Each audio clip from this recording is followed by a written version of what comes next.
Paloma blanca de la paz, 8 visiones de Ezequiel que revelan el poder de Dios. La octava visión, el fuego que no consume. El viento aullaba entre las ruinas de Jerusalén, arrastrando cenizas que danzaban como almas arrepentidas. Ezequiel estaba arrodillado junto al río Quebar, con sus manos temblorosas descansando sobre la tierra agrietada por la sequía. El cielo, que alguna vez fue un manto de bronce fundido, ahora se abrió en grietas violetas, como si el firmamento mismo se estuviera desgarrando para revelar algo más allá de la creación. Fue entonces cuando lo vio. Una columna de fuego descendió del centro de aquellas fisuras, no como un relámpago, no como la llama devoradora que había consumido a Sodoma, sino como una sustancia viva, un fuego que respiraba. No quemó el aire, no carbonizó la tierra donde aterrizó, en cambio, dondequiera que tocaba, la arena se convertía en cristal transparente y las piedras en oro puro. Ezequiel sintió el calor, pero no el dolor, luz, pero no ceguera. Era como si el fuego lo conociera. Hijo de hombre, resonó una voz que no era sonido sino vibración dentro de sus huesos, tú ves lo que los ojos de los hombres no pueden soportar. Este es el fuego que ardió en medio de la zarza, que condujo a tu pueblo por el desierto, que quemará los altares de Baal sin dejar cenizas. No destruye, sino que transfigura. Ezequiel miró hacia arriba y vio que la llama se extendía como un río de luz, serpenteando entre las tiendas de los exiliados. Por donde pasaba, los corazones endurecidos se rompían, los labios que blasfemaban callaron, se abrieron los ojos cegados por la idolatría. Un hombre, previamente doblado bajo el peso de ídolos de madera, dejó caer su estatuilla y se cubrió la cara, llorando. Una mujer, cuyas manos todavía temblaban por el sacrificio que había ofrecido a Moloch, extendió sus dedos hacia la llama, y donde el fuego la tocó, las marcas de quemaduras desaparecieron, reemplazadas por una luz dorada que palpitaba bajo su piel. Pero no todos se retiraron. Desde el campamento de los príncipes de Judá, las risas rompieron el sagrado silencio. Azarías, hijo de Safán, el mismo que una vez había roto el rollo de las palabras de Jeremías, se adelantó con un bastón de ébano incrustado de plata. Su manto, tejido con hilo de Tiro, se arrastraba sobre el polvo como una serpiente orgullosa. ¿Otro truco del desierto, profeta? Su voz era miel envenenada. ¿Fuego que no quema? ¿Luz que no ciega? ¿O tus ojos, como los de tu amo, están tan llenos de sueños que ya no distinguen la tierra del cielo? Ezequiel no respondió. No era a él a quien Azarías estaba desafiando. La columna de fuego giró lentamente, como un león midiendo a su presa. Por un instante, el aire se volvió tan denso que los hombres que los rodeaban cayeron de rodillas, asfixiados por el peso de la gloria.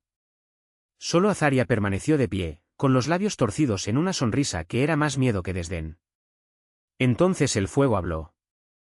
No con palabras, sino con memoria. Azarías vio, en un relámpago, el templo de Salomón en llamas, los querubines de oro derritiéndose como cera, los gritos de las vírgenes violadas por los soldados de Nabucodonosor, y lo peor de todo, se vio entre los que aplaudían la alianza con Egipto, los que reían mientras la sangre de los profetas corría por las calles. Su mente estaba inundada por el olor a carne quemada en los altares de Tofet, por el sonido de los tambores que ahogaban los gritos de los niños. Él cayó. No como los demás, en la adoración, sino como un hombre cuya espalda estaba rota por el peso de su propia culpa. El bastón rodó entre sus dedos inertes. De sus ojos, antes fríos como piedras de ónice, ahora brotaban lágrimas que se evaporaban antes de tocar el suelo. «Quítamelo», gritó, rascándose la cara. «¡Quítamelo!». Pero el fuego no se movió. En cambio, se extendió como un brazo, y donde tocó la frente de Azarías, se formó una marca oscura, no una quemadura, sino un sello. Una señal que no era de destrucción, sino de propiedad. «Hasta que tu corazón sea como este fuego», dijo la voz dentro de Ezequiel, «serás mío». Y entonces, tan repentinamente como había descendido, la columna de luz se retrajo hacia el cielo. Las grietas se cerraron. El viento amainó. Solo quedó el silencio y el olor a y mirra por donde pasaba el fuego. Ezequiel se levantó, todavía le temblaban las rodillas. A su alrededor, los exiliados se levantaron como hombres despertados de un sueño profundo. Algunos lloraban. Otros se miraban las manos, maravillándose de la luz que aún bailaba bajo sus uñas. Azarías permaneció postrado, su cuerpo sacudido por sollozos que parecían venir de las profundidades de la tierra. Esa noche nadie encendió fogatas en el campamento. No fue necesario. La luz del fuego divino todavía ardía dentro de ellos, una llama que no consumía, sino que purificaba. Y Ezequiel supo, sin que se lo dijeran, que esto era solo lo primero de lo que vendría. Porque el fuego no había bajado para mostrar poder. Había bajado a preparar el camino. La mañana siguiente amaneció lentamente, como si el tiempo se hubiera doblegado ante la gravedad de lo sucedido. El sol aparecía pálido, casi tímido, como si temiera eclipsar el brillo que aún vivía en los ojos de los exiliados. Ezequiel caminó hasta el borde del campamento, donde la tierra aún tenía las marcas del fuego, surcos negros en forma de letras que ninguno de ellos podía descifrar, pero que ardían al tacto como brasas bajo las cenizas. Azarías se acercó en silencio, con los ojos hinchados de lágrimas. Él no habló. No fue necesario. Ambos sabían que las lágrimas que había derramado la noche anterior no eran solo las suyas, sino las de generaciones enterradas en el polvo de Jerusalén, las de los profetas que clamaron en desiertos vacíos, las de un Dios que, por un instante, había rasgado el velo entre el cielo y la tierra. No nos abandonó, murmuró finalmente Azarías, con la voz ronca como hojas secas. Pero tampoco nos perdonó. Ezequiel asintió. El fuego no había venido a consolar, sino a quemar lo que quedaba de ilusiones. Los exiliados ya no eran los mismos. Algo había sido plantado en ellos, una semilla de fuego que crecería en secreto, hasta que sus frutos fueran cosechados en un momento que ninguno de ellos podía predecir. En los días siguientes, el campo cambió. Los hombres que alguna vez caminaron penosamente bajo el peso del anhelo por Sión ahora se movían con un propósito que no podían nombrar. Las mujeres, que tejían capas con hilos gastados por los viajes, comenzaron a tejer patrones de tela que no habían aprendido, líneas que se curvaban como llamas, círculos que parecían ruedas dentro de ruedas. Incluso los niños, que jugaban con piedras y palos, empezaron a dibujar símbolos en la arena que hacían que los adultos se arrodillaran en silencio. Ezequiel observó todo, pero no interfirió. Sabía que no se trataba de visiones que controlar, sino de un río que se había desbordado. Por la noche, cuando los demás dormían, subía a una colina cercana, donde el viento todavía traía olor a mirra. Allí escuchó. No por palabras, sino por el temblor del aire, por la forma en que las estrellas parecían parpadear en código, como si todo el cielo fuera un pergamino que se desenrollara lentamente. Hasta que, a la séptima noche, se rompió el silencio. No por un sonido, sino por la ausencia del mismo. Los grillos callaron. Los perros del campamento, que siempre aullaban a la luna, se pegaban las orejas al cráneo y gemían suavemente. Ezequiel lo sintió antes de verlo, un peso en el pecho, como si el aire se hubiera vuelto miel, espeso y dulce, imposible de respirar sin esfuerzo. Entonces la tierra tembló. No fue un terremoto. Era algo más antiguo, más deliberado. El suelo no se agrietó, respiró, como si algo inmenso se hubiera girado debajo de él. Ezequiel vio, entre las sombras de la colina, figuras moviéndose. No eran hombres. No eran bestias. Eran siluetas altas, demasiado angulosas para pertenecer a este mundo, sus contornos parpadeaban como llamas vistas a través de aguas turbias. Uno de ellos se adelantó. No tenía cara. O mejor dicho, su rostro era una máscara de bronce pulido, reflejando la luz de las estrellas de manera distorsionada, como si el metal contuviera recuerdos de otros cielos. En sus manos, si eran manos, sostenía algo que parecía un rollo de pergamino, pero se movía como un ser vivo, retorciéndose y girando. Desarrollándose por sí solo. Ezequiel, dijo la figura, y su voz no era un sonido sino una presión dentro del cráneo de Ezequiel, como si las palabras estuvieran grabadas directamente en sus huesos. Fuiste elegido para ver lo que los demás solo sentirán. Ezequiel no tuvo miedo. El miedo había desaparecido de él la noche del incendio. Pero sentía el peso de lo que estaba por venir, como si le hubieran puesto sobre los hombros el peso de un secreto tan grande que podría aplastarlo. ¿Qué tengo que hacer?, preguntó, y su voz sonó demasiado pequeña para ese momento. La figura de bronce le tendió el pergamino. No era papel. No era piel de animal. Era algo entre tejido y carne, traslúcido, con vetas de luz azulada recorriendo su superficie. Cuando Ezequiel lo tocó, las líneas se movían, reorganizándose en símbolos que él no conocía, pero que su cuerpo reconocía, como si fueran recuerdos de un sueño olvidado al despertar. «Comerás», dijo la figura. Ezequiel vaciló. Pero sabía, en lo más profundo de mi alma, que no había otra opción. Abrió la boca. El rollo tocó sus labios y se desmoronó, no en pedazos, sino en hilos de luz que serpenteaban como pequeñas llamas. Al tragar, sintió el sabor del metal y la miel, la sal de las lágrimas y el fuego que no quema. Y entonces, el mundo se abrió. No fue una visión. Fue una invasión. Vio la rueda. No uno, sino 4, entrelazados como engranajes de un mecanismo divino, girando en direcciones imposibles. Entre ellos, ojos infinitos que no lo miraban a él, sino a través de él, como si fuera una ventana a algo mucho más grande. Vio el río que brotaba del trono, sus aguas tan claras que cortaban como cuchillas, y las criaturas a su alrededor, cada una con 4 caras, un hombre, un león, un buey y un águila, voces que cantaban en armonías que hacían vibrar la sangre en las venas. Y sobre todo, el trono. No estaba hecho de oro ni de piedras preciosas.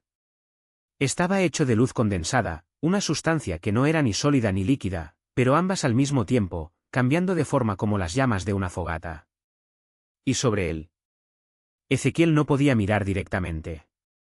No porque estuviera prohibido, sino porque el peso de esa presencia era como el sol del mediodía, imposible de arreglar sin quedar cegado. Pero sabía sin lugar a dudas que el que estaba sentado allí no era un rey. Era el rey.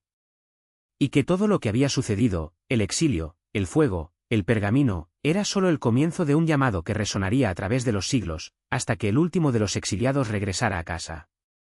Cuando la visión se disipó, Ezequiel estaba de rodillas, con las manos presionadas contra la tierra. El rollo ya no estaba. Las figuras de bronce también. Lo único que le quedó fue el sabor a miel y ceniza en la boca, y la certeza de que, a partir de ese momento, ya no se pertenecía a sí mismo. Cuando regresó al campamento, encontró a Azarías esperando con los ojos muy abiertos. «Has cambiado», dijo Azaria, sin preguntar. «Tus ojos, es como si hubieran visto el otro lado del espejo». Ezequiel no respondió. No hubo palabras para ello.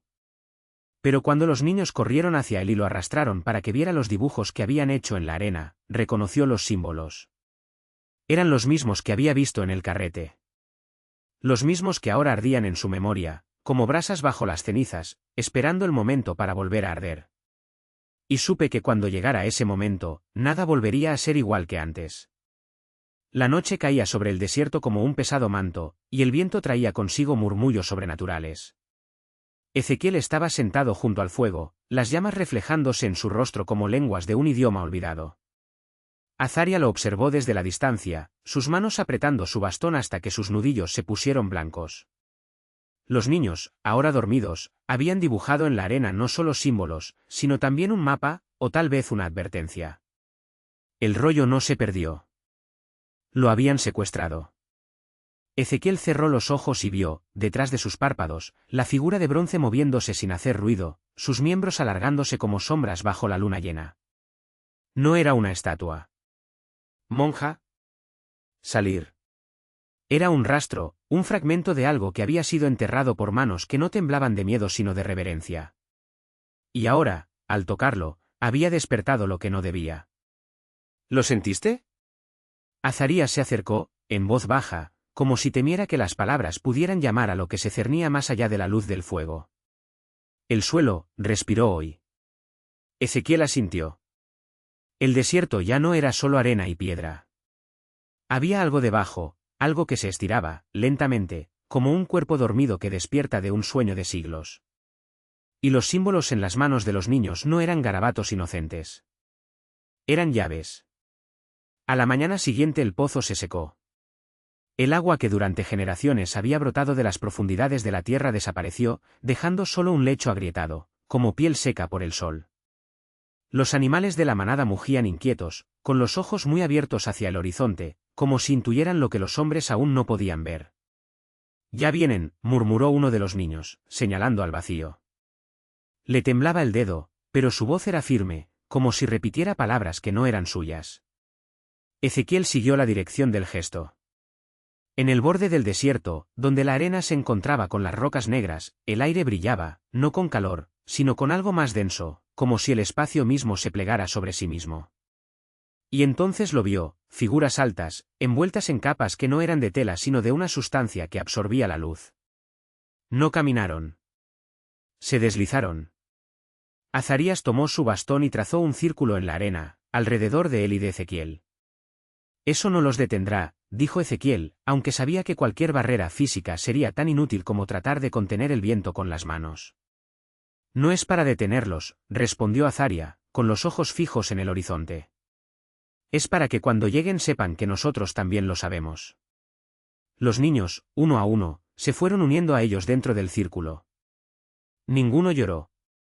Ninguno gritó. Simplemente esperaron, como si este fuera el final de una historia que habían escuchado desde siempre. Y cuando la primera de las figuras se paró en el borde del campamento, Ezequiel reconoció los símbolos en su piel, ni tatuados, ni pintados, sino grabados en ella, como si hubieran sido marcados por algo mucho más antiguo que el fuego. Llevaste lo que no era tuyo, dijo la figura, y su voz no fue un sonido sino una vibración en los huesos, un recuerdo de algo que Ezequiel había escuchado en el pergamino, la noche en que el mundo se partió por la mitad.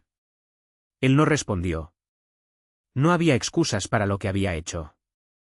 No hubo perdón por lo que había despertado. Pero cuando la figura extendió su mano, larga, persistente, como una rama seca desplegándose, Ezequiel no se inmutó. Porque, en el fondo, él ya lo sabía. No fue un castigo el que vinieron a buscar. Fue una invitación. La mano llena de cicatrices óseas se cerró sobre la muñeca de Ezequiel y el mundo que los rodeaba no se desmoronó, simplemente cedió, como tejido podrido desgarrado por dedos pacientes. El campamento, las brasas agonizantes, el olor a tierra mojada después de la lluvia, todo eso se disolvió en fragmentos de memoria, como las páginas del pergamino que él mismo había quemado años antes, cuando todavía creía que algunas cosas podían borrarse. No había camino. Solo había un espacio intermedio, un espacio donde el tiempo no pasaba sino que se acumulaba en capas, como sedimento en el fondo de un lago seco. Ezequiel sintió cada uno de ellos presionando contra su piel, el peso de decisiones que no eran suyas, de nombres que había leído en voz alta cuando no debía, de palabras que, una vez dichas, ya no podían tragarse. Las figuras no caminaron. Se deslizaron, como sombras proyectadas por una luz que no existía. Ezequiel, arrastrado tras ellos, se dio cuenta de que no iban a ninguna parte. Estaban regresando. Hasta el principio. O lo que quedó de él. El aire olía a ceniza y a algo más viejo, algo que no tenía nombre porque nunca había sido visto por los vivos. Frente a él, las figuras se detuvieron frente a un umbral que no era una puerta, ni un arco, ni siquiera un portal.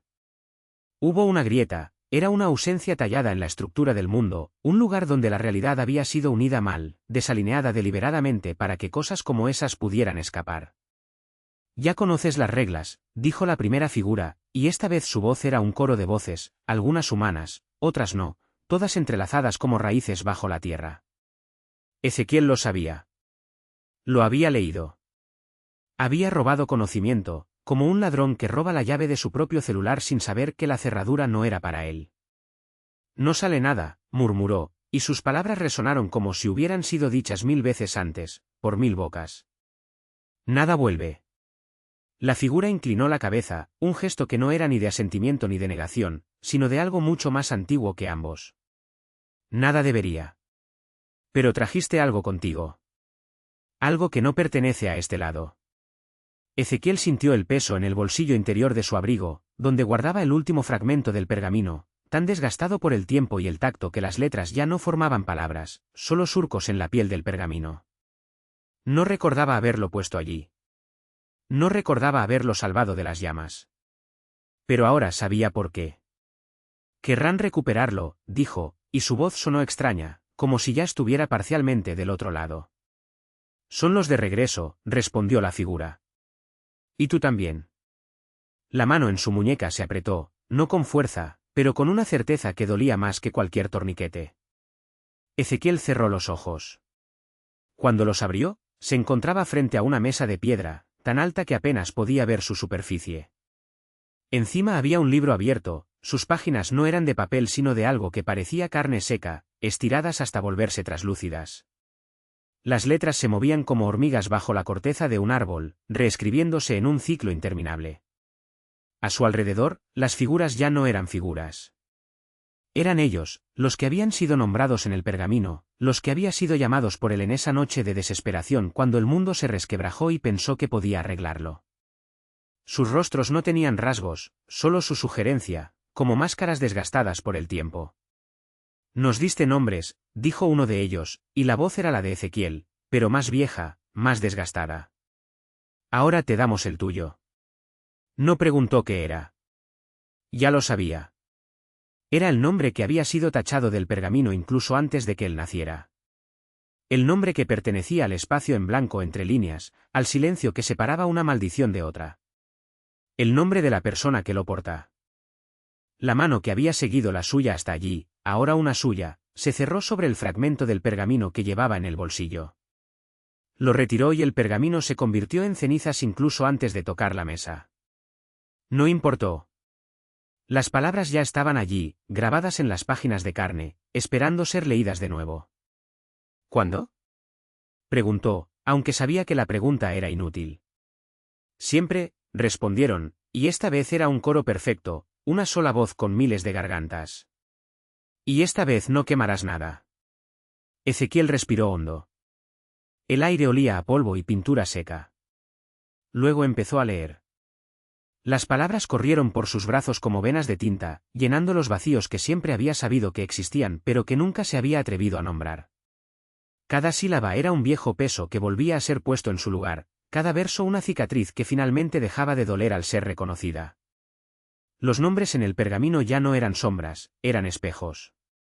Cuando terminó, el silencio no fue ausencia, sino la pausa entre dos latidos del mismo corazón.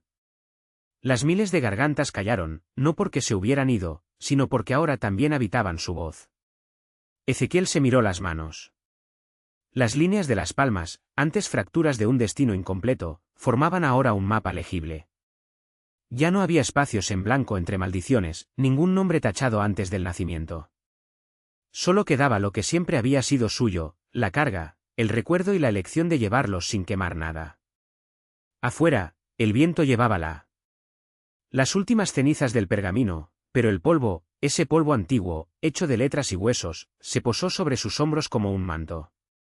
Ya no era él quien leía las palabras. Fue la palabra leída, la página pasada, el nombre finalmente escrito en el lugar correcto. Y por primera vez no hubo prisa. No hubo cuándo. Solo existía el ahora, y el ahora era suficiente.